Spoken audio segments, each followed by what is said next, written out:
Now at 10 and streaming on crossroadstoday.com, Victoria faced another citywide boil water notice. What caused the latest alert and what residents need to know. TxDOT looks for community feedback on major roadway upgrades planned for South Texas.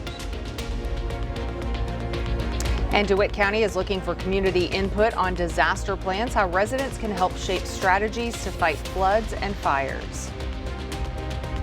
We'll be talking about your hot weather temperatures, but we'll also be taking a look at the tropics. All of a sudden, it's getting busy out there. I'll have the latest. And their Ferio Bobcats start a new era in 2025. We'll talk about some of those big changes later on in sports. You're watching 25 News Now at 10. Good evening and thank you for joining us. I'm Shauna Curry. And I'm Don Brubaker. The city of Victoria is under its second citywide boil water notice in less than a month. The newest notice is due to levels of chlorine residual in a localized area being lower than TCEQ requirements. That area is in the around Holt Road between Business 59 and Highway 59 near Telfiner. Officials say no evidence of contamination was found, but TCEQ is requiring the city to issue a citywide boil water notice out of an abundance of caution. So for our viewer poll tonight, we're asking if you trust the city's water system after the second boil water notice. Yes, no, or not sure. 89% say no, 8% still say they still trust the city's water system, and 3% are still on the fence about it. But visit crossroadstoday.com/vote to let us know, and thank you everyone who has voted. The recent deadly flooding in the Hill Country brought back bad memories for DeWitt County residents. The 1998 flood devastated DeWitt County. 25 News Now, Amaya Norman was at a meeting in DeWitt County tonight where they were talking about a plan for future disasters there. Amaya, what did you learn? Yeah, Shauna and Don, I learned a lot. The DeWitt County Office of Emergency Management is partnering with H2O partners to update the county's hazard mitigation plan, and they're turning to the community for input.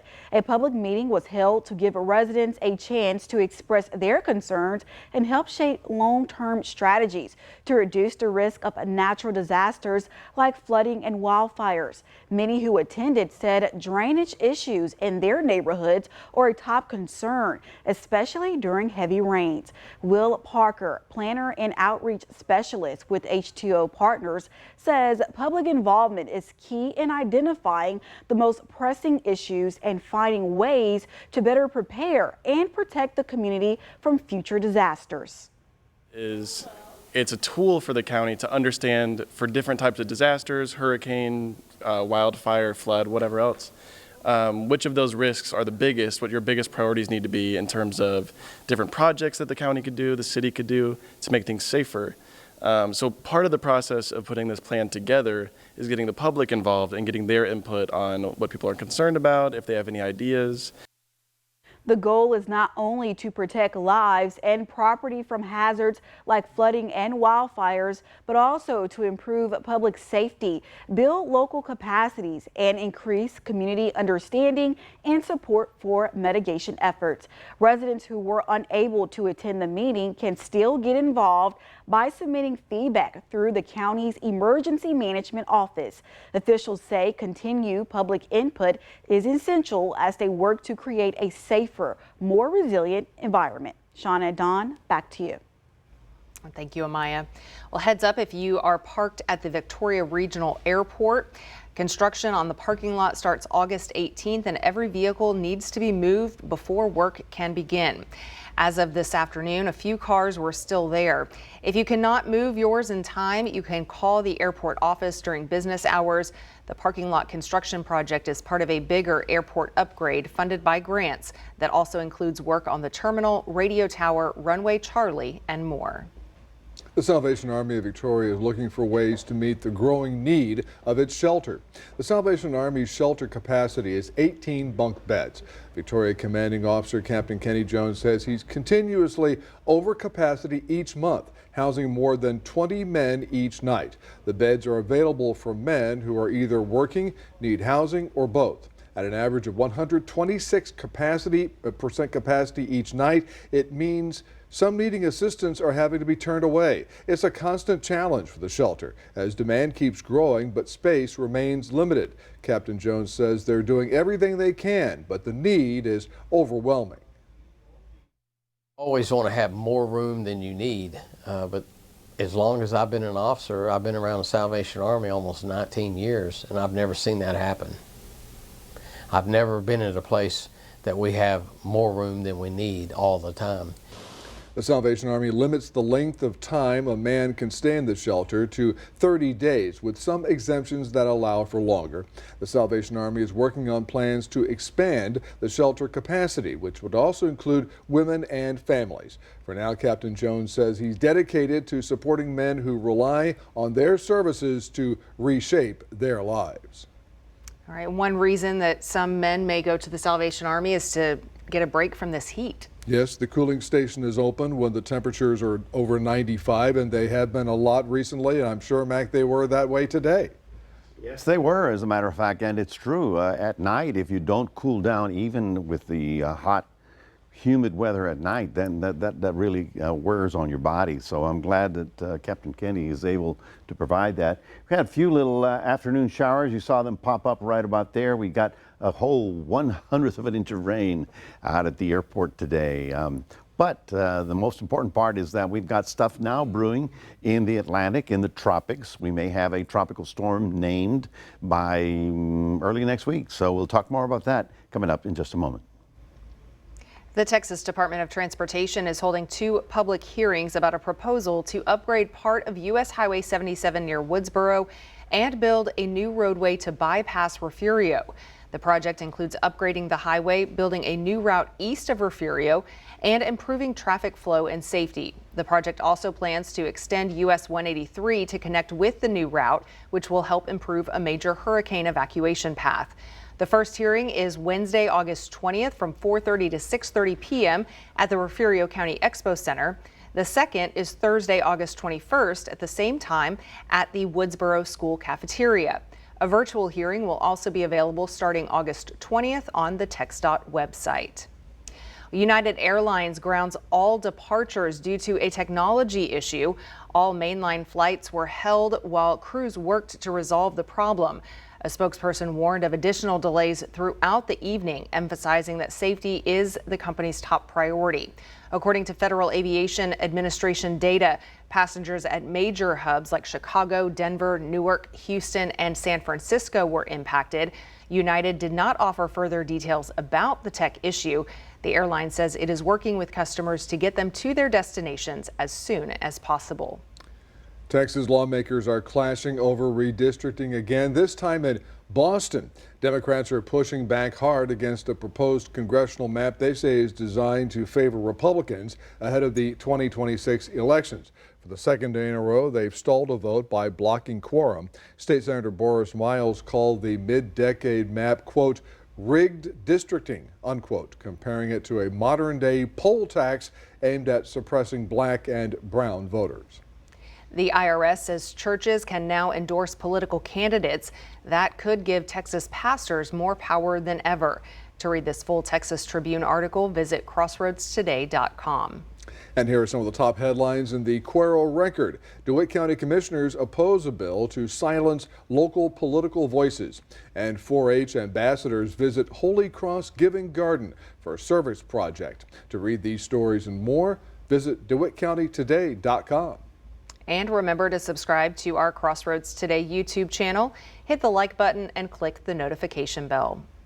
Stay with us. Coming up on 25 News Now at 10, Texas soon welcomes a massive new ICE facility. What this means for migrant processing along the border.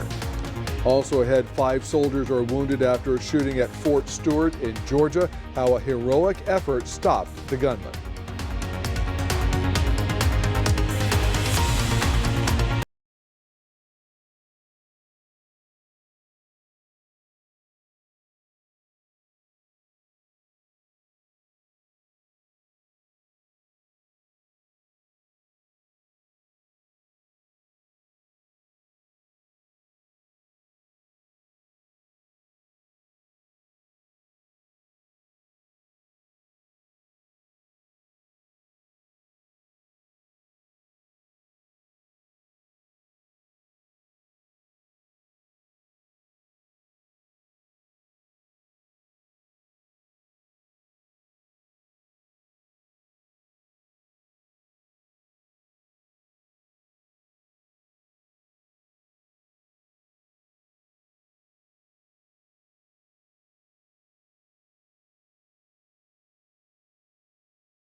The Justice Department is planning to ask the Supreme Court to weigh in quickly on whether President Trump's executive order ending birthright citizenship is constitutional. A federal appeals court already upheld a nationwide block on the order, and another court may soon follow. If the Supreme Court takes the case next term, a decision could come by mid-2026. The issue centers on the 14th Amendment, which guarantees citizenship to anyone born in the U.S., regardless of their parents' nationality. A new migrant processing and detention center under construction at Fort Bliss in El Paso, Texas, is set to open soon. The U.S. Immigration and Customs Enforcement tent complex will officially begin operations on Sunday, August 17th. Known as Camp East Montana, the facility mostly consists of canvas tents that will be able to accommodate up to 1,000 detainees, with future expansion in the works. Federal officials say the dual-purpose complex will streamline the removal of foreign nationals found ineligible to remain in the country. Scary moments on Fort Stewart Army Base in Georgia today after officials say one of their own opened fire on their fellow soldiers who were also co-workers. We are learning more about what happened and who is involved. ABC's Jacqueline Lee with the latest. Soldiers at Fort Stewart Army Base in Georgia were sent running for cover today after an active shooter opened fire. The base about an hour away from Savannah, Georgia. Army officials say 28-year-old Sergeant Cornelius Radford used his non-military personal handgun at his logistics job, wounding 5 fellow soldiers. The base was put quickly on lockdown as his co-workers were rushed to the hospital. 3 soldiers needed surgery, but officials say all 5 are in stable condition and will recover. Army officials saying the suspect's brave co-worker stopped him. I know that his soldiers in the area that witnessed the shooting immediately and without hesitation tackled the soldier, subdued him, that allowed law enforcement to then take him into custody. These soldiers, without a doubt, prevented further casualties. With the FBI assisting in the investigation, officials are still trying to determine a motive, saying the suspect has no disciplinary record with the military. Meanwhile, President Trump saying the shooter will be prosecuted to the fullest extent of the law. The entire nation is praying for the victims and their families. Jacqueline Lee, ABC News, Los Angeles. Health officials are investigating a cluster of Legionnaire's disease cases in central Harlem. The New York City Health Department reports more than 65 cases and 3 deaths in the area. The rare pneumonia is caused by Legionella bacteria and spreads when people inhale contaminated water vapor. Symptoms mirror the flu, including cough, fever, headaches, and shortness of breath. Doctors say early antibiotic treatment is crucial for recovery. People over 50, smokers, and those with compromised immune systems face higher risk. The CDC says there's no vaccine to prevent the disease, but proper water system maintenance can reduce exposure. The Trump administration says it will stop funding research into mRNA vaccines that have helped fight respiratory viruses like COVID-19. Health and Human Services Secretary Robert F. Kennedy Jr. says he will pull hundreds of millions of dollars from vaccine development. ABC's Rena Roy has the latest.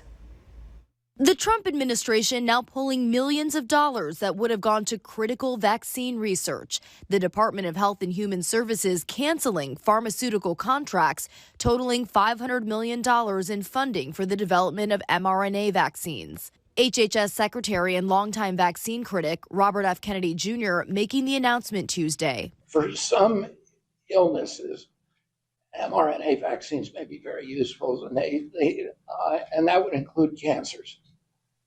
But for upper respiratory infections, we canceled 22 trials for upper respiratory infections. Infectious disease experts say mRNA vaccine technology, extensively studied since the early 2000s, is safe, and they credit its rollout during the first Trump administration with helping to slow the COVID-19 pandemic. They warn future pandemics will be harder to stop without the help of mRNA. They can be produced rapidly, they have saved millions of lives, and we are using them to do research on things like HIV and cancer and RSV and CMV and all all kinds of other viruses, even the flu virus. So that this is going to leave us very vulnerable. This is potentially a dangerous decision, according to many health experts. Kennedy says they'll instead be focusing on developing whole virus vaccines, which use a different technology to battle viruses. This does not mean anything for the current vaccines that are in existence. The flu vaccine is not an mRNA vaccine, but I think, again, this is really where are we going in the future? The American Medical Association says they're concerned about this plan,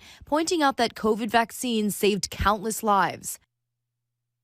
This is just the latest in a string of vaccine-related decisions made by RFK Jr., who has pulled back recommendations around the COVID-19 shot and fired the panel that makes vaccine recommendations. Rena Roy, ABC News, New York. Here's some of the top headlines in the Port Lavaca wave. Calhoun County Commissioners okayed Seadrift Street rehab and excavator financing, and the Memorial Medical Center Board of Managers goes over its April, May, and June financial statements. To read these stories and more, go to portlavacawave.com. A birthday celebration in Cuero for an American hero. Sergeant Roy Benavides was born in Lindau near Cuero on August 5th, 1935. He was raised in El Campo. Sergeant Benavides, who died in 1998, was a United States Army soldier who was awarded the Medal of Honor for his valorous actions in South Vietnam on May 2, 1968, while serving as a member of the United States Army Special Forces during the Vietnam War. Benavides was also awarded with 5 Purple Hearts, the Defense Meritorious Service Medal, the Army Commendation Medal, and the Texas Legislative Medal of Honor. And Mac, your military hero story on Benavides was awesome.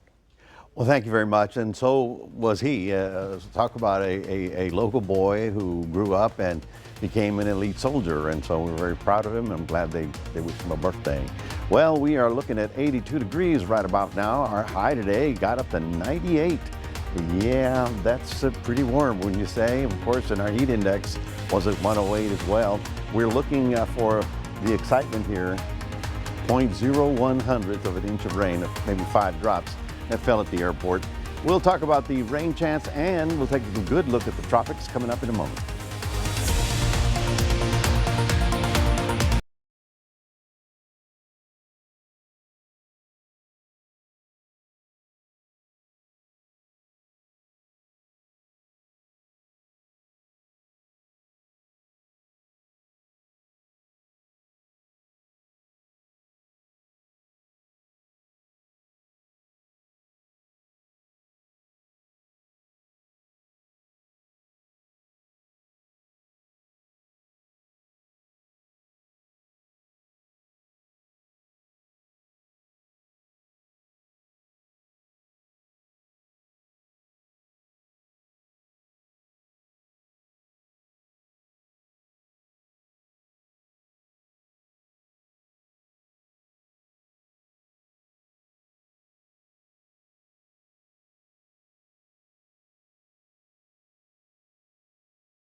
Well, good evening, everybody. Well, this August month is going to roll very slowly because we have very little changes in our weather. We did have a little band of showers from sea breeze activity that popped up about middle of the day. You probably saw them right about there. Like I said, we did get a drop or two out at the airport, but it wasn't much of anything. And frankly, we're going to continue with this low-grade weather pattern of 1 or 2 little afternoon showers probably through next week as well, but the temperatures are staying on the hot side. The heat of the heat bubble, or the heat dome, is moved to the southwest. We're basically on the edge of it, so we're getting some of it, but under it is where they're going to be getting some really hot temperatures. So places like Tucson that have record highs of 115, they're probably going to break them this week as the temperatures just get ridiculous. There you see the little rain band that occurred up in the area today. Other than that, that was about all the excitement we had. Just a few little clouds. Interesting, you get up in the morning and it's clear blue skies, right? Then noontime, little clouds build up, and then 2 o'clock, they get tall, and 3 o'clock it rains. And so that's kind of the tropical environment that we're sort of in. Now, 105 heat index is where we tell everybody to just be very cautious. I know you got to be outdoors. I know you got to work, and you got to do stuff. But just know that don't disregard the heat, because the heat index at 106 tomorrow is going to get you. Now, it's be lowering a little bit in heat index. Why? Over the weekend, we're picking up a little bit more cloud cover, and that's going to help out with the temperature as well. Now, we do have all kinds of activity in the Atlantic now. This little system is not a big concern. We've got Dexter up there, but what we're really looking at is down here in the main development region of the tropical storms. We do have a system that developed. This is Invest 96L, and you can see it right about there. Now, right now, it's under the big dust cloud, but once it gets to about right here, it has a very good chance to develop further into a tropical storm. We can say right now that the models go far enough to tell us that it'll be a tropical storm. It doesn't tell us where it's going to be a hurricane or where it's going to go right now, but let me just say the following. The East Coast is going to have to watch this very carefully.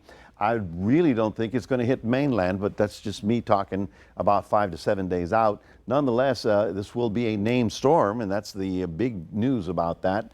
Here's what I was talking about. You see this big dust cloud coming across the Atlantic? Well, that's where it is right now, so it's in a hostile environment. Once it gets beyond that, well, it'll have a much better chance of actually strengthening and organizing. Like I said, it's that time of the year that we have to watch out whatever happens out there, and you'll be the first to know. Tomorrow, another sunny, warm day, getting up to 95 out in Port Lavaca. Inland area is a little warmer than that, 97. Mostly sunny, but 1 or 2 little errant showers that may roll up in the late afternoon because of heating. Otherwise, as we head on into the weekend, yes, sirree, 98 will be our high temperature. Hopefully next week we'll have a little bit more regular chance for afternoon showers. That's your 7-day forecast, reminding everybody we do have a QR code. Love for you to scan that, put Crossroads Today on your phone. And now it's time for our Max with Sports.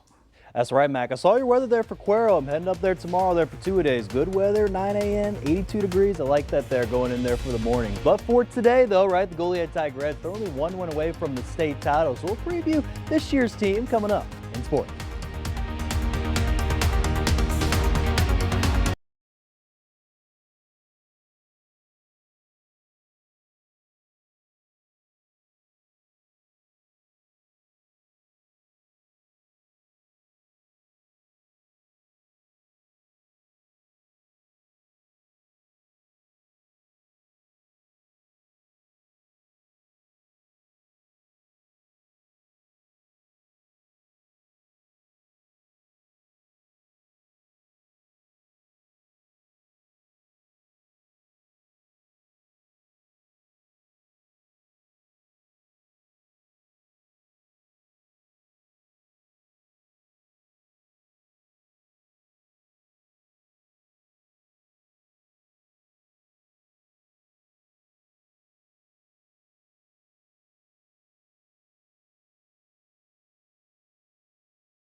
All right, Crosswood. So we're talking about all football two-a-days, right? Earlier today, we're going to talk about Refugio here in a matter of moments, and we just talked about Goliad there for our 6 p.m. show. But I also got to highlight some volleyball action because we got the first scrimmages that are going to start up there on Friday, and again, we're going to have the first game starting on Tuesday. So earlier today, we caught up there with Goliad volleyball, and here's their full preseason preview.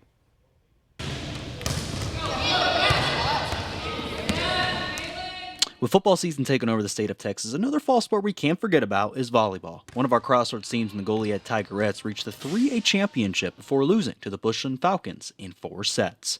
With this loss on their mind, Goliad head coach Jess Odom talks about how this will ignite the fuse going into this year. This is what I kind of told the girls on the first day. We are known as the losers at the state championship game, okay? And as great as it was to be there, it's not what we wanted. Having last year's loss as a reminder for this season, senior Carolyn Youngblood wants everyone on the team to encourage each other and stay locked in. My team to work hard, encourage each other, keep each other accountable, and a lot of that goes with the mindset too. We have to stay focused. With Youngblood looking to become a leader this season, another senior in Kaylin Binger looks to help on the defensive side of the ball, which she highlights. Throw is a very important spot. Having to be able to read the hitters, knowing whether they're going line or if they're in more. There's just a lot of things you have to look at, whether the block's there or not. As for other top senior Maven One, she plans to move to middle hitter this season and believes she can make an impact. Back to the middle, I think it'll help me a lot with making sure I keep my hand high and finding those spots. These 3 top seniors, along with some star underclassmen, look to help the Tigerettes reach their goal of winning the state championship and improve their skill on the court. Not so much about the opponents we're playing, it's more so about improving our skill. So say our free balls aren't perfect, that's something we'll work on. Say we're missing more serves than we need to. So it's going to be more so focused on ourselves. Goliad Volleyball opens their season next Tuesday night at home versus the Victoria East Titans.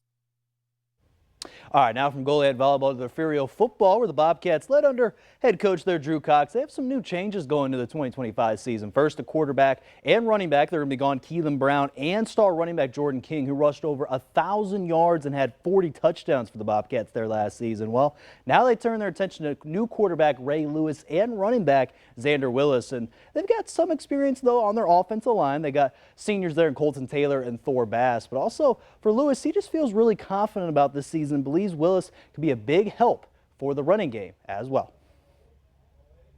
Feel really confident. We got a great back, Xander Willis. Me coming in to fill in some big shoes for Keelan. Just still feel really confident in it. Now, Lewis also credited Willis and believes his team get over the hump. And again, they lost to Ganado that time, 14-6. It was a defensive battle. They're hoping they can maybe face each other back there in the regional semifinals here going into 2025. And that's going to do it here in sports. Don, Shauna, back to you. Max, thank you, and stay with us. Coming up on 25 News now at 10, we'll take a last look at your weather. Plus, one man's Toyota defies age and miles. How a 1985 Tercel, yes, I remember Tercel, keep on running strong after 4 decades.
tomorrow marks National Lighthouse Day. On this day in 1789, Congress approved the act to establish the construction of the first federal lighthouse. In the many years since, the beacons of light have helped to keep ships at sea safe, but lighthouses also stand as notable icons of their coastal communities. The National Park Service says the Little Brewster Island Lighthouse site on Boston Harbor is the oldest site in North America, dating back to 1716. The Sandy Hook Lighthouse in New Jersey, built in 1764, is the oldest operating in the U.S. By the end of the 19th century, the U.S. had the most lighthouses of any nation. And of course, we have one just south here in Calhoun County on Matagorda Island. All right. Okay. Thanks for shedding light on that. It's that time of year again. Wednesday was the big reveal at the Illinois State Fair of the legendary, yes, the butter cow. Yeah, the butter cow has been an icon of the fair since the 1920s. It takes about 5 days and 500 pounds of unsalted butter to sculpt the life-size figure, all done by hand. Wow. The Illinois State Fair begins on Thursday and runs for 10 days. And if you miss that sculpture, don't have a cow. Okay? And I noticed it looks like it's refrigerated, which certainly around here. Good idea. You need that. I wish we could all be refrigerated. Well, I guess we are in here. Yeah, the hot weather continues, folks. We're looking at 98 degrees, probably right on through the weekend. 1 or 2 little errant showers popping up in the afternoon, and that's about it. Other than that, the big news is that the tropics are getting busy out in the Atlantic. So far, so good as far as we're concerned, and we'll certainly be watching it for you. A Nova Scotia man proves that reliability comes in small packages. Andy Campbell's 1985 Toyota Tercel has traveled more than 700,000 miles, and it still runs perfectly. Looks like he even has a cassette player. The car's odometer reads 253,000 kilometers, but it's actually completed more than 1.2 million kilometers. Campbell bought the vehicle for $2,500 around 1990. He performs all of the maintenance himself and has replaced nearly every part except the body. So he basically has a brand new car. The car owner keeps 3 more Tercels on his property for spare parts since Toyota no longer makes them. Campbell says that he's aiming for the next 1 million kilometers, but wonders if he'll live long enough to even reach that milestone. So it's a classic car. It's just not a Corvette or a. He will live that long if he's under warranty. I think so, yeah. The warranty may have expired. I don't know. Well, thanks for joining us tonight. 25 News Now, Sunrise, 5 a.m. Jimmy Kimmel Live starts now.